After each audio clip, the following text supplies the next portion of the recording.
So let's move now to really when it became quite serious for you. You initially started off with the Commonwealth Bank Trophy, which was the first sort of national league, I guess after that Super League first started. Yeah. And you were playing for the Phoenix. What was it like?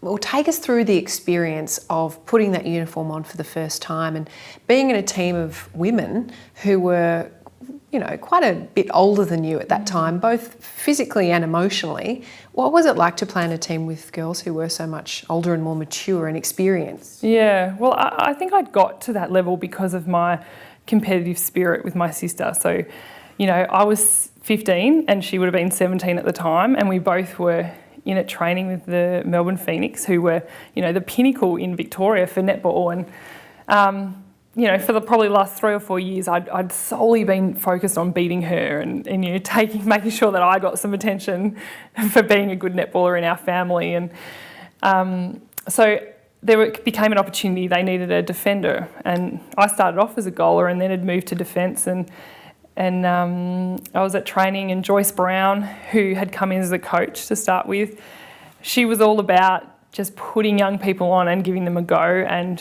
you know what? If you got your butt kicked, it didn't matter. At least you were learning. So, yeah, I walk into this team and, you know, Eloise Southby and Liz Boniello and Simone McInnes and, you know, these great people who, like I said before, weren't necessarily my idols, but you knew who they were and everyone knew who they were. And they just were so in control. And I remember coming to training and one, they would work so hard. Like if you dropped a ball, you had to sprint. They just wouldn't accept anyone being lazy. But off the court, they would just do absolutely everything. They would be trying to include everyone. They'd be trying to organise the uniforms. They would just go well above and beyond just being a player.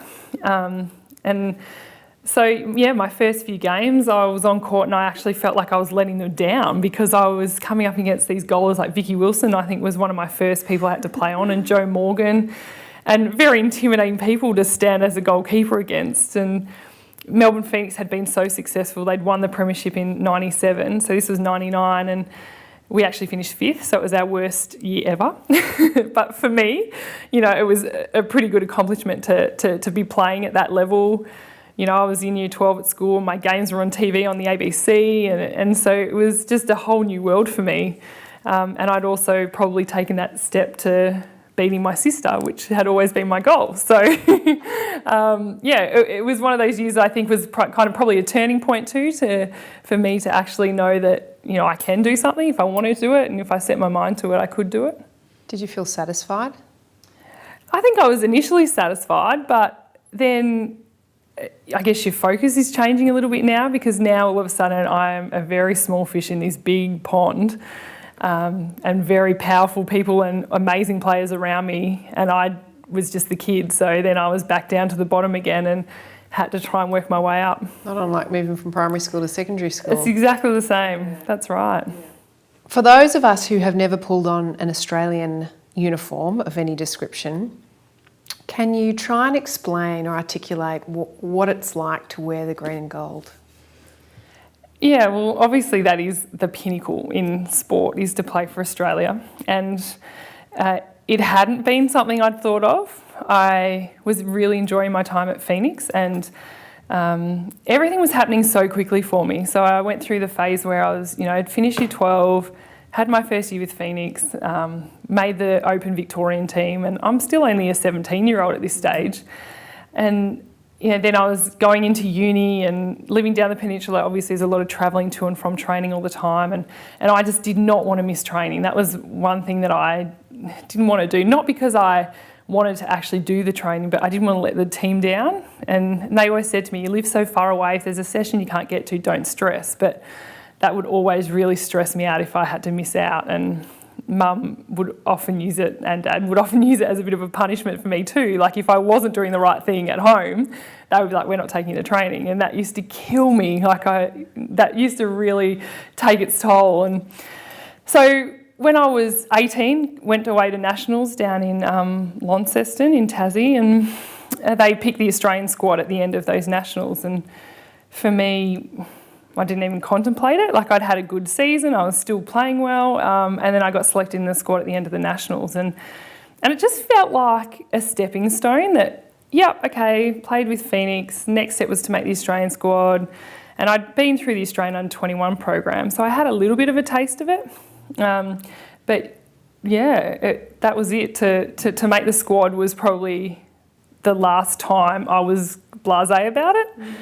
And then yet again, you then go away to camp in Canberra and you're just this really, really small kid in this big world and you're kind of starting again. And I still hadn't reached the top or one of the top players in my club team yet, but I'd been thrown into it and it was like people were saying to me, here's an opportunity, what are you going to do with it? And, I probably am very fortunate that I had changed my attitude by the time I was 18, 19 and that I, realised that, yeah, actually I do want to play netball. And it was no longer because that was Natalie's dream to play for Australia. Now it had become my dream and could become my reality if I wanted it to be. What did you fear the most? I think I feared failing, which is probably not uncommon, but or making the team and not getting on the court and then getting dropped and because everyone makes such a fuss about you.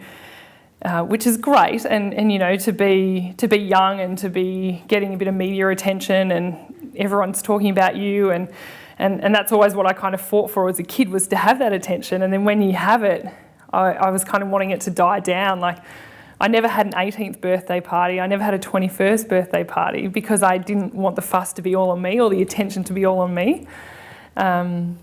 So yeah, I think making the team when I was 18 in the Aussie side and going away to England, it was great and I wanted to make a big deal of it, but I also wanted to control it so that if things didn't work out for me, that I could just kind of drift back into normal life and it not be an issue. What's normal life? Yeah, well, normal life, I guess, is not playing for Australia. I don't know. Normal life for me is just, with your family and friends and just doing what majority of people do. And I think what I do at the moment is probably in the minority. So in the lead up to the 2006 Melbourne Com Games, Australia was one of the clear favourites to win gold. Yeah. What's it like to win a silver?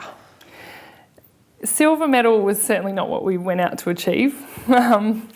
And going in, so I had been in the team for a few years now, and Commonwealth Games is the pinnacle for us. And a lot of Olympic athletes, it means nothing to, but for netball it's huge because we either have our world champs or our Com Games. And Com Games is where you get to be one of many Australian athletes and not just a netballer for a change. So it's a pretty cool thing to be a part of.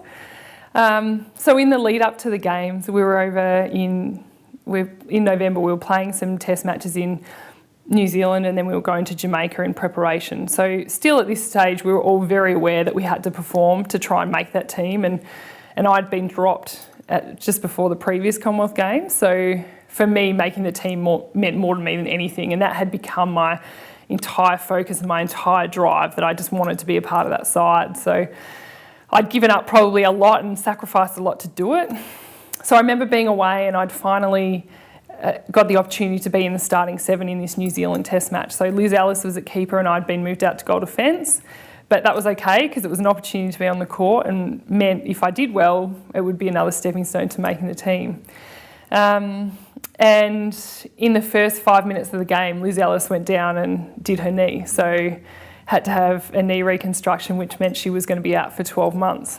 So during this game, we were all thinking, oh, has she done her knee? Like, have we lost our captain and we're 3 months away from the Commonwealth Games? And all of that was going on. But anyway, we kept changing positions around in that game. We ended up losing to New Zealand by 25 goals, which is the biggest margin I think we've ever lost to them by.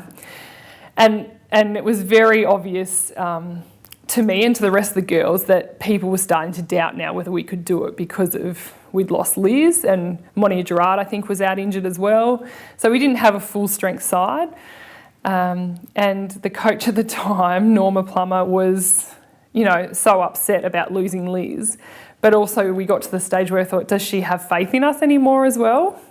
We went over to Jamaica and played those test matches and we still won those and went back to selections. I got picked in the team and I was just so relieved to finally be named in it. And then it's probably for the first time too that with my Aussie career that I could sit back and enjoy it and kind of, I guess, take some time to lap it up. And so, yeah, it was an awesome experience. And so we'd worked hard. Personally, I'd worked hard to get into that team. And the final, we lost by 5 to New Zealand. And people were very sceptical and people were very harsh in the media about us and that we weren't good enough. And you know what? We probably weren't. But that silver medal means a lot to me because of everything that I did to get there in the first place. And we all made a bit of a pact at the closing ceremony that night. We walked straight across from our game and we sat in the closing ceremony and all of us just sat down and said, you know, we have to be proud of this medal. Forget about who wasn't a part of it. They can say what they like, but we need to remember what this means to us and what we're going to use it to go forward now, because you don't want to be just a silver medalist. You want to get a gold medal at some stage, and even though that still eludes me, I'm pretty proud of that silver medal that I have. Although the next year at the World Champs, you obviously reversed that and you won the gold in Auckland. How significant was that for you?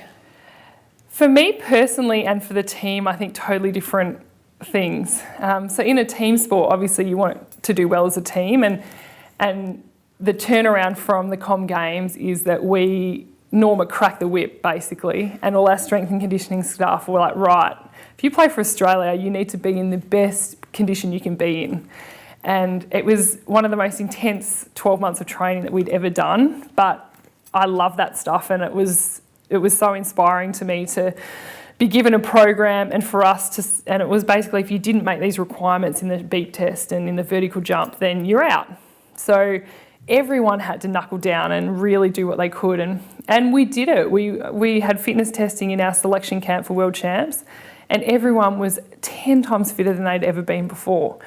So going into World Champs, we had this just aura about us that we were going to win, and it didn't matter what happened, didn't matter who we were playing, we were going to win, and you know, we would try and I guess do it with putting everyone out there on court. So personally, as a team, that success at World Champs meant a lot. But personally, I guess I'd gone from being on court at the Com Games to now taking a step back because Liz was back in the team and I was sitting on the bench and you know, supporting the girls. I didn't play in the final. I played in all the lead-up games.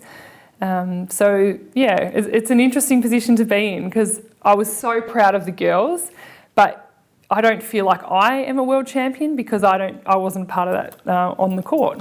And people are very critical when I say things like that, but I don't know, that's just how I see it. And you know, I'm so proud to be part of that team more than anything, and I've been to a World Champs now, but yeah, I wasn't actually the one person that was on the court there getting that gold medal, but you know, I've got the gold medal and I have it sitting there with my silver medal, so I certainly will look back at it and be probably more proud once I retire. What about if you hadn't have played all of the games in the lead up to the final and then just played the final? Would you have said the same thing? I don't know. It's interesting. It's kind of a hollow feeling. Like I was, you know, I had the best celebrations with the girls, and I am really close to Monia Gerard, so we roomed together at World Champs, and we would both help each other out, and I would be in her ear the whole time she was on the court. So I felt like I gave everything to her and the defence end to help them win. But yeah, the lead-up matches that I played, sure, I know that they kind of add up to winning. Well, they do. But I don't know. I guess you just want to take that court, whether it be for 1 second or not. You just want to take that court in the final.